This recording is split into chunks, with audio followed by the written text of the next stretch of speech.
Killer instinct, kid, I'm orchid. I'm coming with more shit than your average dork, kid. If this is Mario Kart, dude, I'm Bowser. I'm coming highway, plus my word is much louder. Hey, Igby. What's up, my wizards? It's Dev from the place with the decks here with Igby over here on the couch. Hey, buddy.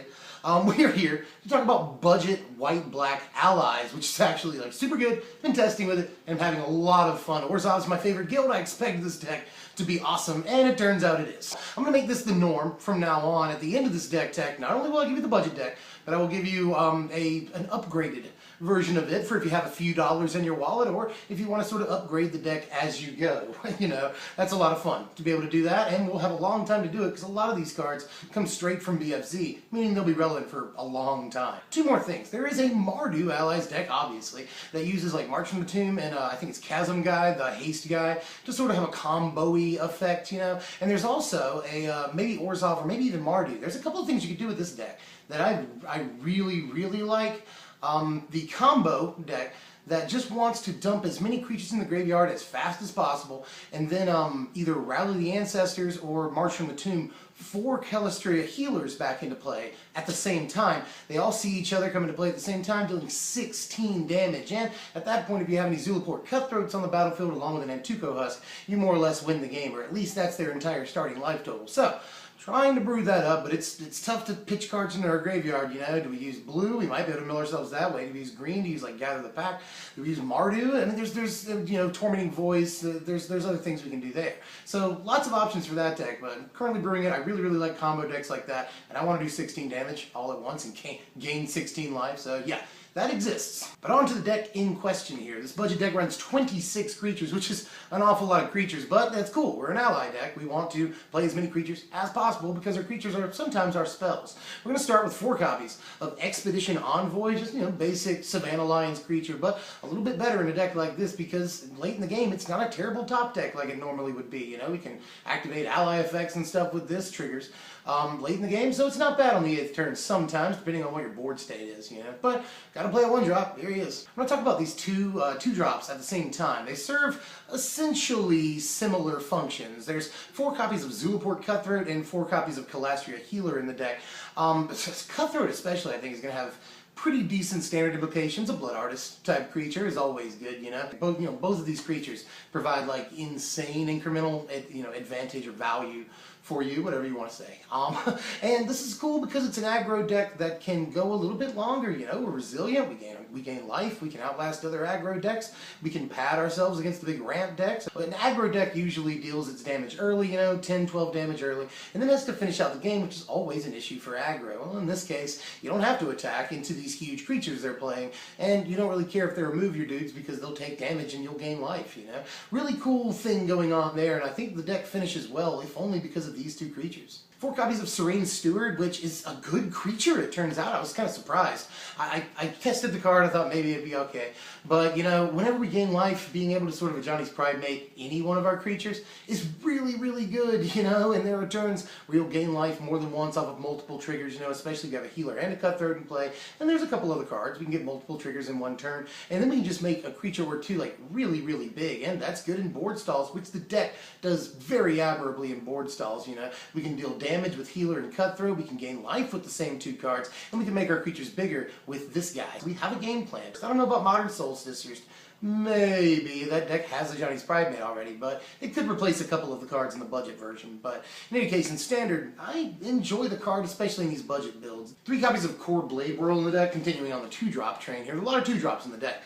Blade Whirl, you know, it's sort of a flexible slot, but works pretty well in early turns, especially, you know, you drop Envoy, the 2/1, first turn, second turn, depending on play or draw, you know, it works well either way, actually, play or draw, if you're competing against their 1-drop or their 2-drop. Being able to give that creature first strike, Envoy, is not bad, you know, against a lot of even 2-drops in the format. Later on, it still has some value, again, because it's an ally and can sort of function as a spell depending on what's on the board. 4 copies of Lantern Scout in the budget build, right now about 75 cents, you know, it's some of the money in the deck, but pretty important card, and testing this is really good. It can just be a blowout. Yeah, he's a lightning rod, he gets killed, he's only got the 2 toughness, he's very fragile, a paper tiger, but also a spell, you know, it doesn't matter if they kill him, you know, right after he comes into play. As long as he resolves, all your dudes getting lifelink is very good, especially late in the game. The card's fine. 2 copies of Drana's Emissary in the deck. Drana's Emissary, another flexible slot in the budget build. She does just fine.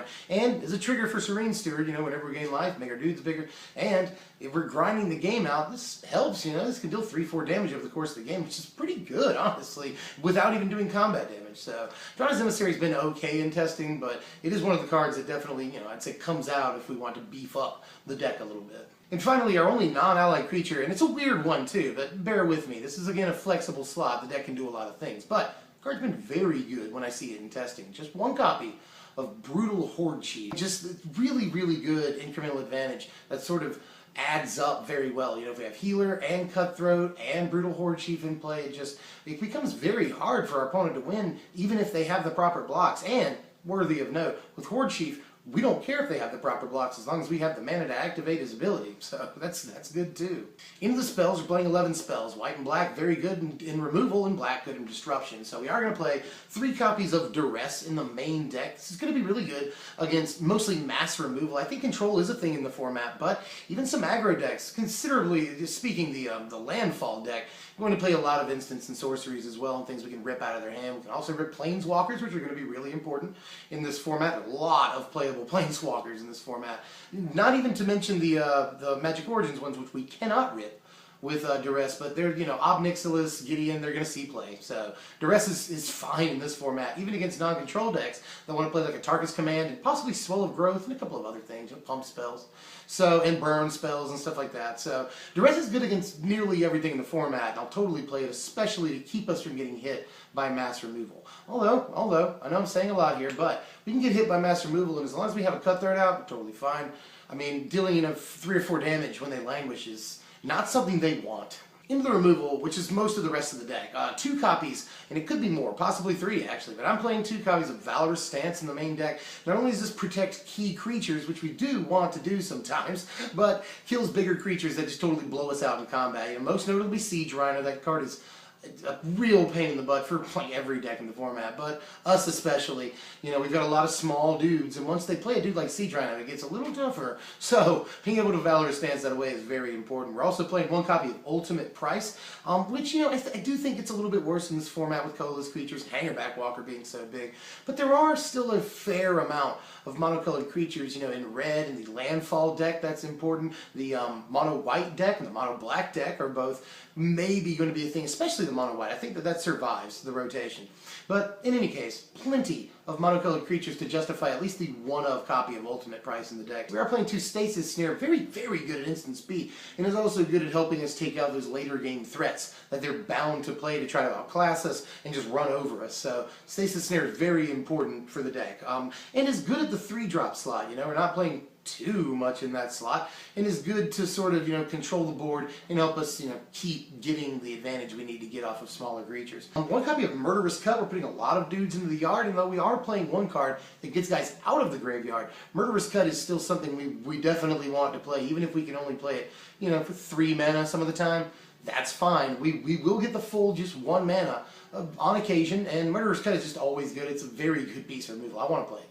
And then 1 copy of Utter End to finish off the removal in the deck. You don't have to play this Utter End, but it's been very good for me in testing. Again, Planeswalkers, very, very important in this format. Plus, people are going to be playing, Demonic Pact and, Hangerback Walker, and this is good against that. So, I like Utter End in the format. It's a little heavy for this deck, but we're playing 5 drops, and we've got the lands, I think, to be able to pull it off. So I at least want to play 1 copy of Utter End to get rid of any threat. That's very important. And then finally, to finish the main deck off, 1 copy of March from the Tomb. Now, we could just play Rally the Ancestors, but March from the Tomb lets the creatures stay around for longer, and that seems fine to me, although Rally would also be okay. And if we've got a lot of Calastria healers in the graveyard, it's only 4 to bring back, as many healers and cutthroats as we have in the graveyard at the time, and that can be game ending. But we can do the same thing with March from the Tomb, essentially, So I've picked March from the Tomb because I wanted to play it, and it's been good when I see it in testing. Really good refill for an aggro deck, and is interesting because, play or draw, it curves after, Languish, or even in Hostilities, or Planar Outburst, or whatever we're playing at 5 for mass removal. It responds to those really, really well. They tap out for a Languish, next turn you March from the Tomb if you're on the play.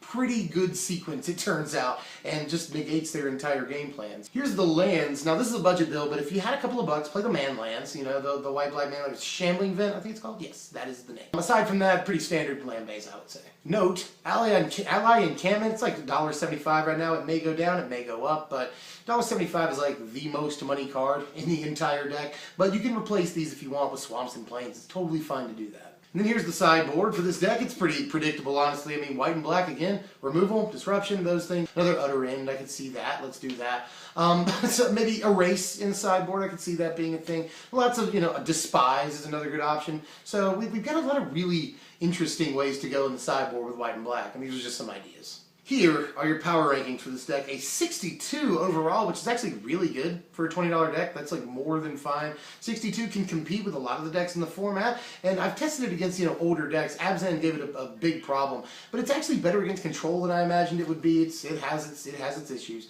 but against other aggro decks, it's really, really good. Gaining that life is awesome, and just being able to, you know, ping for, you know, a damage or two every turn or two is actually really, really good in a battle of attrition. You know, you want that all day. So the deck performs admirably against a lot in the field, although it does have its foibles, you know. But for an aggro deck, it's fairly versatile. It's more resilient, again, because we gain the life. We have March from the Tomb.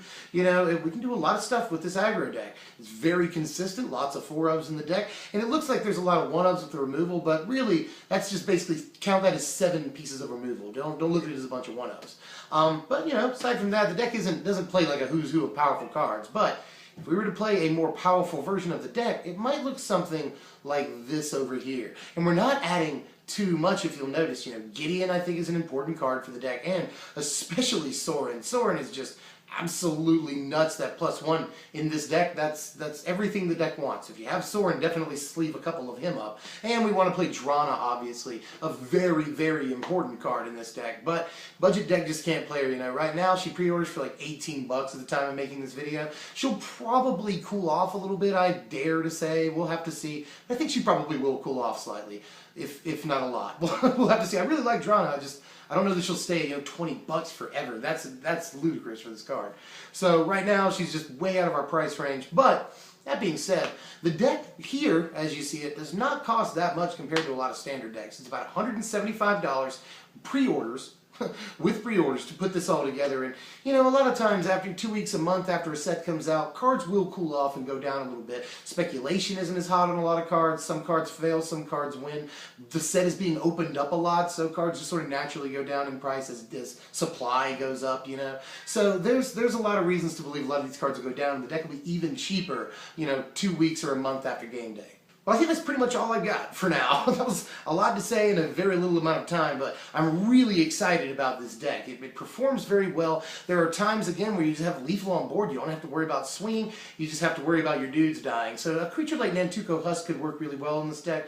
Just wanted to sort of stick with the allies theme, although I think that there is a sort of aristocratsian deck that can use things like Calastria Healer and Cutthroat to great advantage, and I'm working on that too, because I just want it to be a sort of combo-oriented deck. I just don't know what direction to go in with it. Now, next, we're going to go ahead and do Zada. Now, I didn't put it in the top 15 upcoming deck text videos. It's because I was sort of planning on doing it, but when I didn't, a lot of backlash. So, we're definitely going to do Zada. I'm going a certain direction with it, but there's a lot of directions we could go with it. I'll point all of them that I see out in that video, and I know a lot of people are excited for Zada, and I've tested a little bit with it. It's hilarious. So, just stay tuned. You'll get that if you like. Share, comment, and subscribe to get the rest of our upcoming content, which there will be a lot of. Don't worry, the rest of the set reviews are going up very soon. There's just been so much to do. Battle for Zendikar top 10 is going up really soon, so be ready for that. There's just so much, and Tony's doing, you know, play testing and stuff and putting that up. So geez, just ridiculous amounts of content coming your way. So stick with us. I'm Dev from the channel down there. Say bye, Igby, and we'll see you guys later. Thanks for watching, my wizards.